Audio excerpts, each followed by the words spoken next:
Italia itu kan ya mental dengan sejarah 4 Piala Dunia dan 2 trofi Euro-nya itu udah setidaknya membuktikan walaupun dari segi permainan masih acak-adut lah gue bilang. Iya, tapi berprogres juga sih sebenarnya. Tapi ada sebenarnya. progres tuh. Tapi menurut gue ya Italia bisa menang 2-1 ini.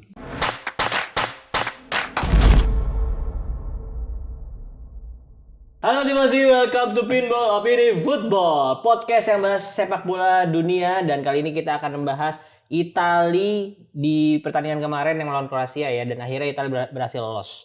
Dan kali ini gue bersama Reza, Bang Wai, Ciao. dan juga Evanberg. Evanberg itu siapa sih nama depannya? Steven. Oh, Steven Evanberg. Tahun berapa tuh ini? 94. 94? Ya. Itu Jerman masih Jerman Barat tuh nggak sih kalau itu? Udah runtuh tembok Berlinnya. Udah itu ya. Jadi itu bersatunya Taman Puring sama Kebayoran. Oke, sebelum kita mulai episode kali ini, gue mau ingetin kalian kita ada Saweria, dan jangan lupa kalian yang mau support silahkan ke link itu. Kita juga bakal kita bacain komennya nanti kalau yang mau Saweria. Gue agak lupa nih seminggu gak datang ke sini. Jangan lupa Kemarin berdua main catur. catur bintang. Bulu tangkis saya. Aduh, tapi terima kasih buat teman-teman tifosi yang udah nonton loh. Iya, Maksudnya Viewersnya buat- masih terjaga loh. Iya, itu Masih itu ada sulit ngasih loh Pak itu. lah ya. Aduh. Ya, jangan lupa juga untuk subscribe yang belum subscribe nih, jangan sampai stuck lagi. Semoga bisa dapat 4.000 secepatnya ya. Sekarang 3,5 ya. Amin. Oke, langsung aja kita ke pembahasan kemarin pertandingan Italia lawan Kroasia. Secara statistik memang sebenarnya Kroasia agak unggul dikit ya, dan Italia juga nggak bagus-bagus banget. Tapi gue seneng akhirnya di sini Spalletti main dengan 3 back. Dari sebelumnya main 4 back, memaksakan Bastoni yang sebenarnya efektifnya di kiri ditaruh ke kanan. Nah kali ini dia main 3 back dengan sebenarnya Darmian ya yang di depan ya, Di Lorenzo yang agak ke belakang ya. Nah ini menurut gue secara defensif lebih bagus memang, tapi memang secara ball possession dan serangan nggak lebih bagus ketika lawan Albania. Nah menurut Bang Wai nih sebagai orang yang ngikutin Italia banget, penampilan numero uno. penampilan Italia kemarin gimana? Iya, ini juga gue mau ngasih kredit juga ya buat Spalletti ya. Dia nggak pala batu ya. Setelah di 2 pertandingan awal mencoba 4-2-3-1 ya kurang berhasil. Lalu dia mencoba di partai hidup mati melawan Kroasia, dia mencoba 3 back seperti melawan Bosnia, dan ya walaupun di babak pertama ball possession Italia itu di angka 30% ya, Kroasia mendominasi ya dengan determinasi yang tinggi. Karena mungkin ya motivasi juga ya bagi Kroasia karena wajib menang. Ya. Karena kalau menang Kroasia otomatis lolos dan Italia juga Peringkat 3. akan lolos menjadi peringkat 3 terbaik. Tapi kalau secara permainan kalau gue bilang gimana ya, belum mendapatkan permainan yang enak ditonton lah. Belum mendapatkan permainan yang enak ditonton. Lalu juga yang jadi permasalahannya itu ya dari Jorginho, Barella, Pellegrini ini ketika melawan Kroasia bermain menurut gua masih underperform semua, masih bisa dieksploitasi. Luka Modric, Brozovic leluasa sekali di lini tengah, apalagi di lini depan Raspadori dan Retegui juga bermain kurang impresif ya. Mungkin ya Raspadori yang lebih dominan ya di babak pertama dan kedua juga. Dan yang di sini ya gue senangnya Spalletti reaktif sih ya. Iya benar. Reaktif ketika kebobolan Luka Modric, dia langsung melakukan pergantian pemain. Nah, masuknya Chiesa ya, dari 3-5-2 menjadi 3-4-3. Dan menjelang 10 menit terakhir, masih tertinggal 1-0, dia memasukkan Jakani, menarik keluar Darmian, itu all attack itu. Betul. Menjadi 3-3-4 itu formasinya itu. All attack, dan ya beruntungnya di menit 98, Jakani mendapatkan gol. Dan Chiesa efeknya ngaruh banget, kerasa banget ya dia setelah dia bermain. Ya itu yang salah satu yang reaktif yang paling gue suka adalah ketika Darmian ditarik keluar gantian Zakani ya. Kenapa? Karena gue lihat ketika Darmian pindah ke kiri sebenarnya oke, sering dapat bola bahkan. Nah tapi ketika dapat bola kadang-kadang umpannya putus tuh di orang pertama. Nah makanya dia tahu nih sisi kanannya Kroasia bisa dieksploitasi, makanya dia masukin si Zakani itu yang memang lebih ofensif dibandingkan Darmian ya, dan akhirnya berbuah manis gitu dengan gol yang sangat, ya itu menurut gua oke sih, walaupun ada yang nggak sebanding dengan golnya Del Piero yang waktu 2006 ya. Banyak yang menyamanya makanya kan.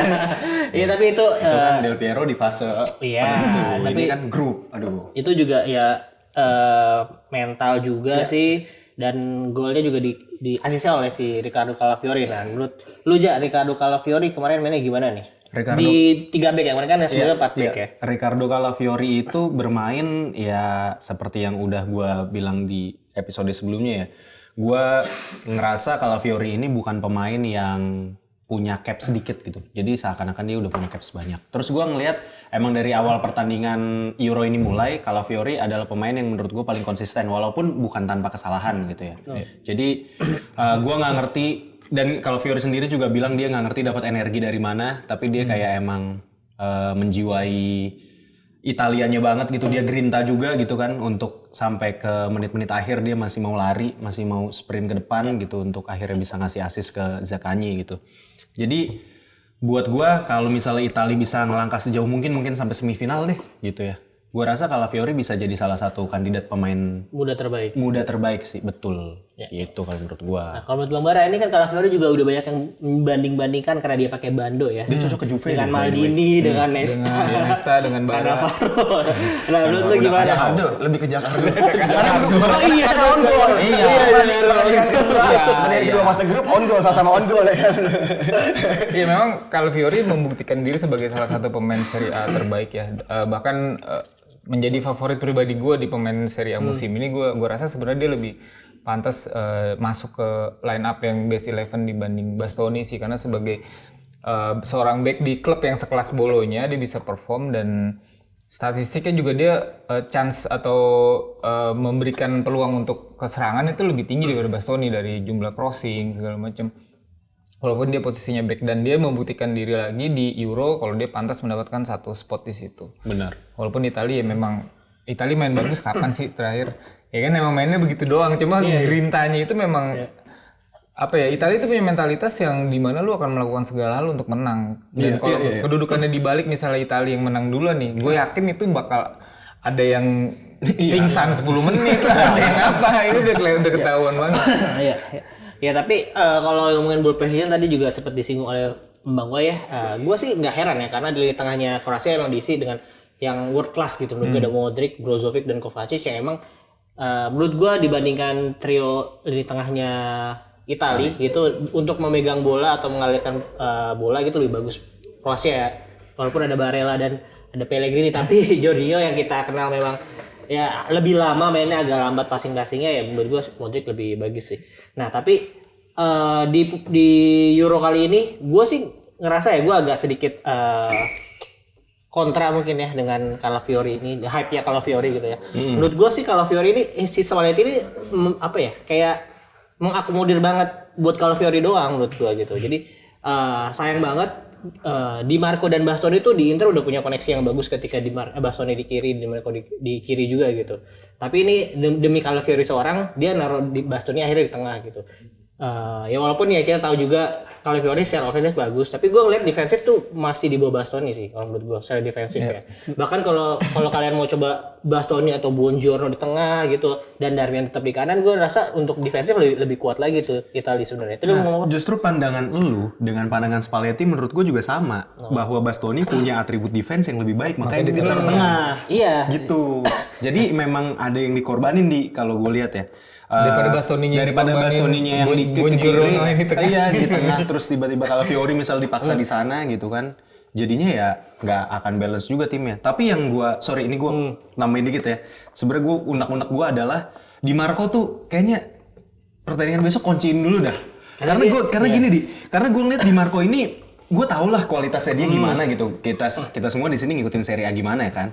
Tapi entah kenapa waktu main di Italia, menurut gue kayak dia itu kayak apa ya, dia main dengan kepercayaan dirinya, tapi juga dia lupa bahwa ini tim yang berbeda gitu. Kalau gue ngegambarinnya gitu, dia kayak lupa ini tim yang berbeda. Dia lupa lini tengahnya tuh nggak ada pemain yang kayak Hakan, Mkhitaryan dan lain-lain gitu yang ngerti gerakan dia dan dia ngerti gerakannya. Jadi dia kayak ngambil keputusannya tuh menurut gue kayak terlalu terburu-buru atau jadi nggak sinkron gitu sama pemain-pemain depannya. Mungkin lu setuju nggak Bang? Gue setuju. Iya kan? Ya, Di Marco di Inter kita tahu lah ya. Tapi begitu main di timnas itu kayak sentuhannya Villa tuh hilang, posisinya tuh hilang 2-3 pertandingan loh. Iya. Bahkan kemarin kan baru menit keberapa sudah diganti juga kan, keluar. Dan menurut gua ini gue bingung. Tadi kalau buat yang soal yang Bastoni itu ya, karena Italia nggak punya back center back yang di tengah lagi, nggak ada lagi. Acerbi, Buongiorno doang. Iya, karena Acerbi Scalvini-nya nggak ada, nggak dibawa. Mancini. Kalau Mancini jangan dah. kalau kita taruh tengah nggak deh. Kalau dia lebih di Kanan posisi ya. Darmian. Kalau skema 3 back ya. Kalau di tengah jangan deh. Ketimbang kartu merah jangan bahaya.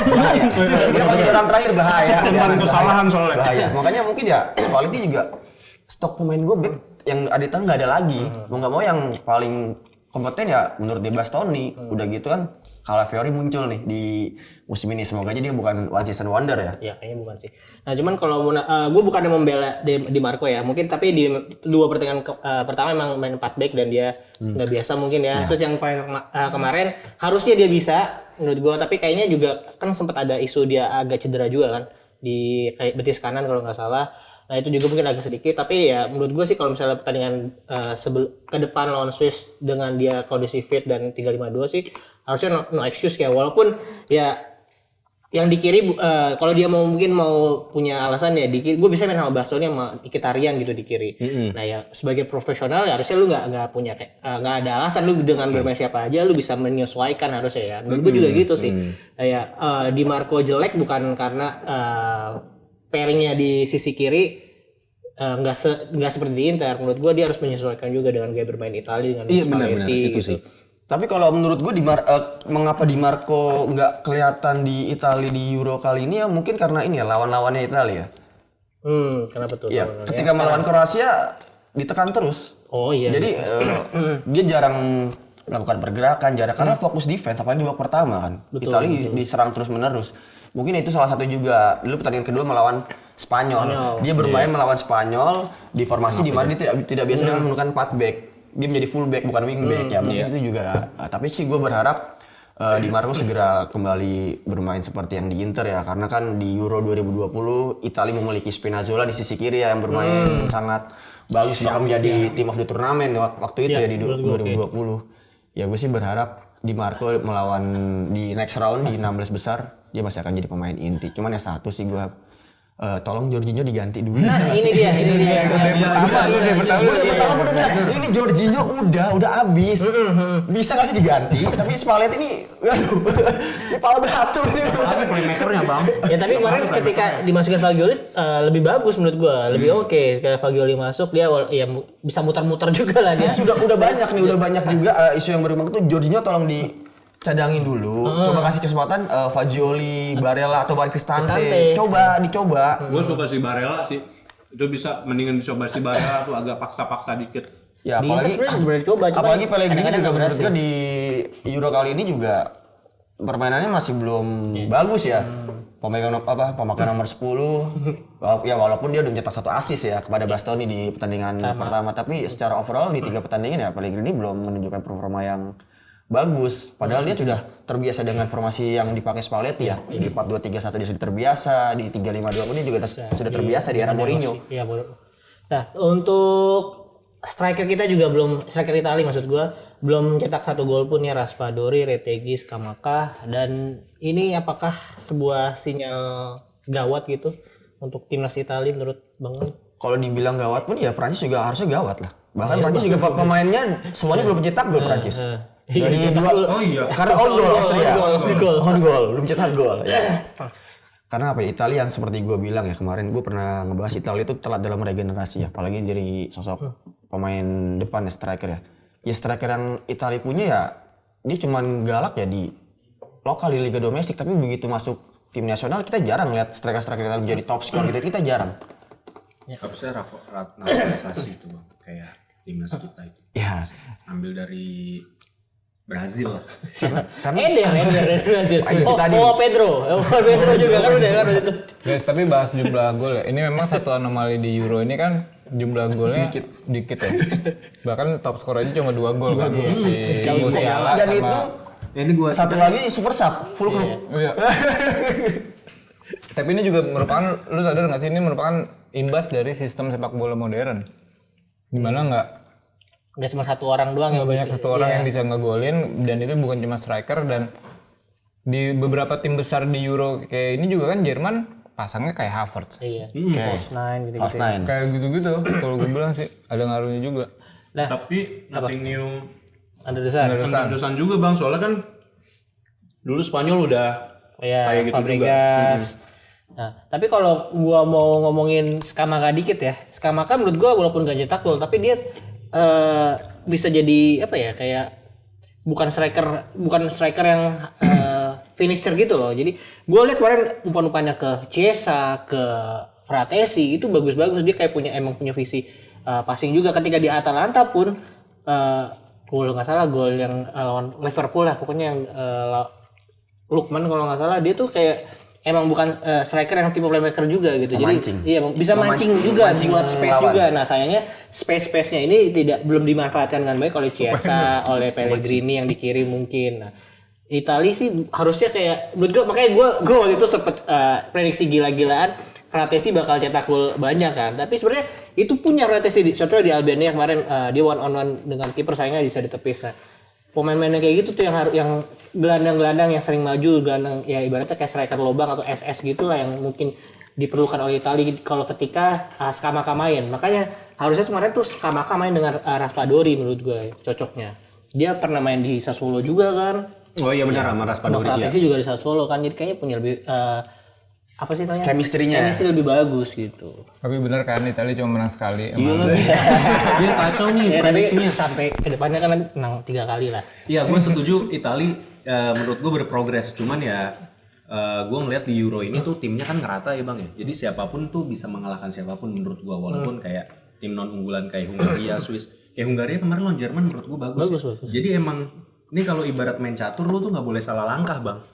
Memang ada yang lebih dominan, tim yang lebih dominan tentunya. Tapi kalau tim dominan itu juga melakukan kesalahan 1, 2, 3, ya bisa ibaratnya lu kayak digolin 1-0 doang, habis itu lu main guling-gulingan sepak bola unta kalau minjem bahasa Bang Bara. Oke. Udah bisa. Gue sih juga setuju ya, karena menurut gue nih, mungkin kalau ada yang mau sanggah nggak apa-apa ya. Menurut gue dari 24 peserta Euro ini yang baru memainkan permainan yang bagus itu mungkin hanya beberapa ya. Mungkin menurut gue Jerman salah satunya dan Spanyol. Bahkan sekelas Inggris pun itu masih menurut gue sama Italia juga nggak jauh beda permainnya. Bahkan tim-tim kuda hitam seperti Rumania, Slovakia justru yang menampilkan permainan yang bagus. Terlepas Rumania, kita kaget juga bisa mengalahkan Ukraina di match pertama ya 3-0 ya. Dia bermain dengan areanya bagus banget, man-to-man markingnya bagus. Ukraina sampai kelabakan sampai dihajar 3-0. Denisman tuh bahaya tuh, musim depan di Parma balik lagi tuh. 2 assist kemarin dia sama Ukraina tuh. Bahaya, makanya tuh setiap lawan Inter juga ngeri gue sama Denisman itu tuh. Nah, ini dengan hasil kemarin berarti Kroasia agak sulit untuk bisa lolos ke babak selanjutnya ya. Bisa gua katakan sih Kroasia tidak akan lolos 90% lah. Terkecuali Inggrisnya bisa mengalahkan Slovenia minimal 3-0. Betul. Nah, ini ya mungkin bisa jadi gol kemarin Modric itu bisa gol terakhir dia juga untuk timnas Kroasia, dan kemarin sih gua ngeliatnya itu karena gol dari terakhir ya. Itu banyak yang nangis juga kan. Terus Brozovic juga kesel. Itu IFTV masih posting terus sampai sekarang. Itu mungkin seneng banget admin nih. Gol terakhir Modric dan MOTM terakhir Modric nih. Iya, ini sebetulnya MOTM juga ya, walaupun gue juga milih Donnarumma juga sebenarnya menurut gue lebih juga layak ya jadi MOTM. Iya, save penalti ya. Oke, ini klasmen klasmen akhir di grup B ya, grupnya Spanyol dan Italia. Spanyol 3 kemenangan, tim pertama yang bisa meraih 3 kemenangan di Euro kali ini ya. Mungkin bakal disusul oleh Portugal kalau misalnya dia nggak rotasi gitu. Terus Italia kedua, Kroasia ketiga, dan Albania terakhir. Nah, untuk tim-tim yang berpeluang melaju ke babak selanjutnya lewat jalur peringkat 3 terbaik. Nah, sementara ini saat kita tag ini banyak yang belum main ya, baru grup AB doang ya. Grup Prancis belum. Ya, grup nanti malam bakal main, terus ya kemungkinan ada Austria, Slovakia, Hungari, Slovenia, Kroasia, dan Ceko yang akan lawan Turki ya. Ya, itu kalau tadi menurut Bang Wai, Kroasia udah agak impossible karena udah main 3 kali dan cuma 2 poin. Ya, jadi sebenarnya dari hasil yang dari grup A dan grup B ini aja dari peringkat 3 terbaik sudah bisa dibaca ya siapa aja yang berpeluang besar lolos ya.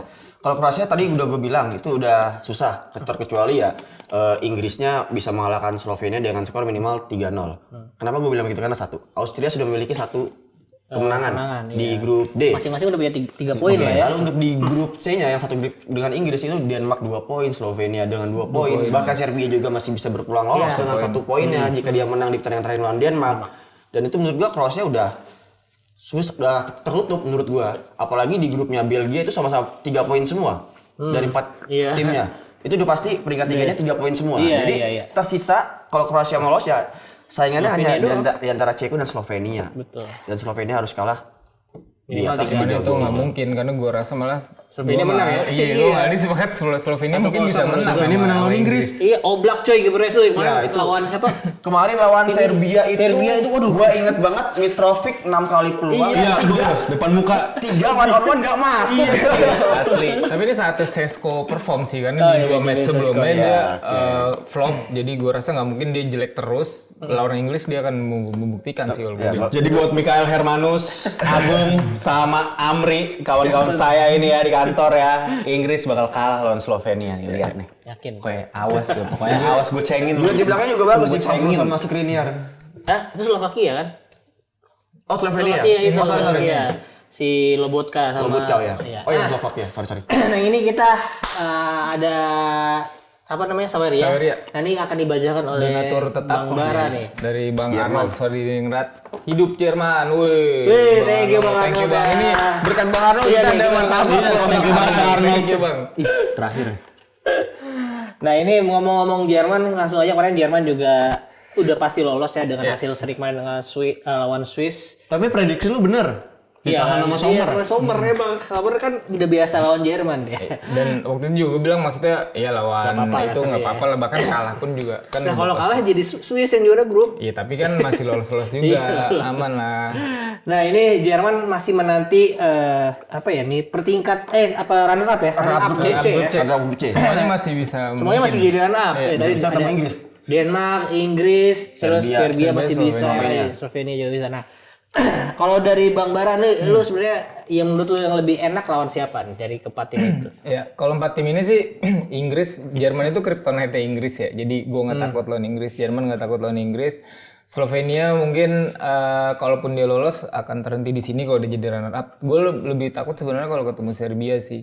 Bisa memberikan efek kejutan aja gue rasa. Karena Dark Horse ya. permainannya Jerman ini juga sebenarnya permainan atraktif, bener-bener bagus banget sih. Tapi Nagelsmann ini kayak menciptakan sistem tuh untuk dimainkan sama robot tuh. Jadi kayak pemain tuh nggak bisa salah sedikit pun. Bahkan di match pertama itu Musiala passing akurasi 100% waktu lawan match pertama lawan siapa dia? Oh ngeri kan kedua. Skotlandia. Ya, jadi karena begitu lu ada salah passing atau apa, ini berantakan belakangnya tuh kosong karena semua pemain muternya tuh fluid banget, bahkan si Toni Kroos mainnya dalam banget kan sampai turun ke CB. Jadi memang ini permainan yang bagus tapi sangat riskan buat Jerman sendiri. Dia bakal kesulitan ketika melawan tim yang bisa counter cepat ataupun tim-tim yang hokinya gede kayak Itali. Bang, tapi emang itu kekurangan orang Jerman, Bang. Iya. Orang Jerman itu suka Terlalu by aturan. system. Suka aturan mereka itu. Iya, terlalu basis. Tapi yang menarik, gue juga cukup ikutin Jerman ya. Gue suka mencari back kiri yang bagus di setiap turnamen. Nah, ini kali ini gue ketemu dengan Mittelstadt. Nah, ini pemainnya dari mana sih, Bang? Dari ini si RB Leipzig ya. dari Leipzig, dan dia bisa menggeser Raum. Baini, Raum. Crossingnya bagus. Atribut dia tuh sebenarnya punya crossing yang sebagus Raum, tapi dengan defense yang lebih bagus. Jadi itu dia bisa ngambil posisi sih kalau gue bilang. Karena sebenarnya kalau dari crossing tuh rajanya crossing justru ke Raum kan. Makanya kemarin ke Fulkrug juga dari dia kan ketika dia masuk. Tapi memang Mittelstadt ini Jerman selalu memberikan kejutan dari zamannya dia ada Henrik, ada pemain-pemain baru di back kiri yang diorbitkan sama timnas Jerman sih. Iya. Masih ada dulu ada Hoedes dulu yang dipromosi. Hoedes sebenarnya di Juve juga kan. Tapi buat abang kaos kaki Lautaro, Bang Bara nih emang bandel. Kenapa? Asap rokok. Mau nggak ada bintang. Kemarin kan gue gak dateng. Oh iya. Udah bener abang kaos kaki Lautaro lu. Nah, ini mungkin terakhir kita akan membahas prediksi pertandingan Itali melawan Swiss di 16 besar ya. Ini secara bagan ini Itali menurut gua dapat posisi yang cukup baik ya, karena di bagian bawah gitu terhindar dari Jerman, Spanyol dan Portugal ya. Prancis. Portugal ya. Satu bagan. Ya runner up bisa juga kalau Prancis di runner up di Iya, bawah ini ya. masih tergantung banget ini soalnya masih Ya. Ini melawan Swiss yang kemarin bisa menahan Jerman. Menurut Bang Wai gimana peluang Italia nih? Ya, harusnya Italia harus balas dendam ke Swiss ya. Dan Jorginho juga harus balas dendam. Iya, penalti Jorginho. Oh iya. Kualifikasi Piala Dunia menit 90 dapat penalti Jorginho. Jorginho nggak masuk. penalti ya. Aduh, padahal dia Dan Italia Italia playoff kalah Makedonia. Jadi nggak lolos. Oh iya, yang makanya Makedonia Utara itu ya, North Makedonia. tadi kan? lagi yang Portugal. Iya. Oke, dan ini juga di turnamen ini Italia gua bilang sih lebih ke result oriented ya, Bah. Dia lebih mengedepankan hasil ya ketimbang permainan ya. Bahkan kalau dibandingkan Swiss ya, Swiss sudah mencetak 5 gol di fase grup. Ya meskipun kebobolan sama kayak Italia. Iya. Kebobolannya 3 gol juga, dan Italia juga kemasukan 3 gol, memasukkan juga 3. Jadi menurut gua ini pertandingan seimbang. Walaupun gua Itali garis keras nih asik. Tapi gua ini hasilnya imbang karena apalagi pemain Swiss juga beberapa pemain Swiss banyak pemain Serie A ya. Iya. Jan Sommer, lalu ada trio Bolonya ya, Remo Freuler, ada Dandoye, ada juga Abisher, Ricardo Rodriguez. Ya, Ricardo Rodriguez dengan Torinonya. Dan itu menurut gua bakal menyulitkan juga Jangan lupa Okafor yang belum main. Ya, dan menariknya Swiss ini di Euro kali ini tuh dia memakai formasi 3-4-2-1 ya. Racikan oleh dari legendnya mereka Murat Yakin. Dari back sampai gelandang itu tidak ada perubahan dari pertandingan pertama sampai pertandingan ketiga. Di lini depan dia hanya mengkombinasinya. Dan yang selalu bermain adalah pemain Bolonya itu Dandoye. Sedangkan selebihnya itu kadang-kadang Robin Vargas bermain, kadang Xherdan Shaqiri, kadang Embolo, itu dirotasi tergantung lawan yang akan dihadapi. Dan menurut gue terbukti ampuh sih sampai sekarang Swiss ya, apalagi dia juga belum kalah ya di grup ya. Menang melawan Hungaria dan 2 kali seri melawan Skotlandia dan melawan Jerman. Dan dari Italia sendiri ya ini juga menjadi bukti juga nih mentalnya Italia dan Spalletti, dan menarik juga apakah Spalletti akan meladeni 3-4-2-1-nya Swiss dengan 3-5-2-nya kembali. Ini menarik juga karena kan kemarin hingar-bingarnya akan mencoba Fagioli dari awal bersama Barella. Kita ya gue sih nunggu aja. Berarti lu setuju Gue banget. setuju aja sih. Yang penting Jorginho jangan main dulu. Gue sih setuju aja. Buat adu penalti aja lah kalau. Iya, kalau udah menit, kalau udah extra time boleh masih Jorginho nggak apa-apa. Buat delay nggak apa-apa. Lalu lu gimana aja? Prediksi gue ya, ini kan mainnya 29 Juni ya, 29 peringkat FIFA-nya Swiss itu 19, 29 kurang 19, 10. Peringkat FIFA-nya Italia 10 kurang 10, 0. Berarti 0-0 Bang di 90 menit. Maka ini bisa jadi ada golnya itu, ini ada gol di extra time bisa jadi. Bisa jadi Italia yang menurut gua bisa jadi. Ya. Kok gue ngerasanya gitu feeling gue Bang ya? Italia yang kebobolan. Kebobolan sama Noah Okafor. Dia sebagai super sub soalnya. Ya, kayaknya gitu sih Bang. Kalau berkaca dari 16 besar yang Euro kemarin, kita kan juga Italia juga kesulitan sama Austria kan. Kita juga harus extra time melawan Austria. Iya benar ya kan. Makanya ini 0-0 di 90 menit awal. Nah, gue punya feeling kayaknya Swiss bisa nyuri kemenangan jadi 1-0 untuk kemenangannya Swiss gitu. Tapi opsi kedua gue adalah sampai adu penalti. Kalau adu penalti Italia yang lolos. Tapi Sommer juga jago, Bro. Wih, Donnarumma lebih jago Bang. Itu yakin gue. Tapi nggak terus penendangnya lebih bagus. Masalah mental Italia kan kayak bisa dipanas-panasin. Mending gua sama ade lu gitu kan, kayak zaman 2006 gitu. Itu bisa ledek-ledekin ntar. Oke, Bang Bara dengan lawan tim yang menahan imbang Jerman. Italia peluangnya gimana? Ini Jan Sommer ketika balik ke Inter dia akan minta maaf ya sama teman-temannya. Dia 5 orang ya. 5 orang enggak Gara-gara Okafor golin tadi kan. Iya gitu. Jadi Swiss ini menang 1-0 sih. Extra time apa enggak? Enggak sih kalau bilang. Enggak, lu bilang enggak. Oke. Tadi Bang Boy berapa? Skor belum deh. Gue sih tetap Italia. Ada penalti. Enggak. 2 kali 4-5 dia bisa menang lawan Swiss. Lu punya merinding-merinding gitu kan? Kayaknya bisa kalah nih Italia gitu. Ada kan sebenarnya? Iya, ada rasa cemas seperti itu, tapi ya gue sih apa ya? Italia itu kan ya mental dengan sejarah 4 Piala Dunia dan 2 trofi Euronya itu udah setidaknya membuktikan walaupun dari segi permainan masih acak-adut lah gue bilang. Iya, tapi berprogres juga tapi sih. ada progres tuh. Tapi menurut gue ya Italia bisa menang 2-1 ini. 2-1, 1-2 berarti ya. Ya, pokoknya salah satu striker akan mencetak gol Italia. Amin. Skamaka menurut gua. Dan ya gua juga walaupun tidak meyakinkan ya permainan Italia juga, tapi menurut gua yang sangat kurang dari pertandingan sebelumnya adalah finishing passnya atau crossingnya. Sebenarnya kan dari kemarin apalagi ketika mainnya 3-5-2 ya pasti ketika bolanya udah di sisi kiri atau di tengah terus narrow pertahanan narrow pasti bisa di switch ke kanan atau ke kiri gitu bolanya. Tinggal finishing passnya dari entah itu dari Darmian, dari Lorenzo atau di Marco itu bisa menemukan Skamaka atau kalau nggak salah sering juga dia coba cutback segala macam ke Barella atau ke Fratesi itu bisa menemukan pola yang tepat. Menurut gue sih bisa banget tuh Italia bermain dengan cara seperti itu gitu karena bukan tanpa peluang. Contohnya dengan lawan Albania itu walaupun lawannya Albania ya itu peluang banyak sekali dan Italia bisa bermain atraktif seperti itu sebenarnya. Jadi gue sih yakin walaupun Swiss juga susah ditembus ini apalagi ada Ian Sommer dan back-backnya juga Akanji ya. Iya Akanji itu oke. Bisa menang tipis juga sih. Tadi berapa tadi? 2 ya? 2-1 ya. Gue 0-1 sih. Skamaka doang yang golin best menurut gue. Oke, menarik gitu. Oke, itulah prediksi menurut kita ya. Menurut para tifosi gimana silakan taruh di kolom komentar di bawah. Jangan lupa juga ke Saweria ya kalau kalian mau support kita. Biar kita bacain juga komentarnya seperti Bang Arnold tadi. Terus thank you juga untuk tifosi yang udah nonton episode kali ini. Jangan lupa nyalain loncengnya biar kalian gak ketinggalan tiap ada episode baru dari kita. Ini aplikasi DRX. Nah, yang paling penting kan harus follow Instagram dan TikTok pitsport.com ya untuk dapetin berita olahraga terupdate. Kalian kalau ingat semalam ya, begitu Italia main selesai langsung diupdate tuh sama adminnya skornya. Tadi Kebot katanya kata adminnya terkebot. dia udah bikin 1-0 gitu, padahal langsung diganti ketika 90 plus 8 golin sejakannya itu. Memang totalitas sekali. Jadi jangan lupa di-follow. Sampai sekarang belum tidur kabarnya. Oke, gue pamit ya mewakili para teman-teman semua. See you on another episode. Bye-bye. Bye, ciao, thank you.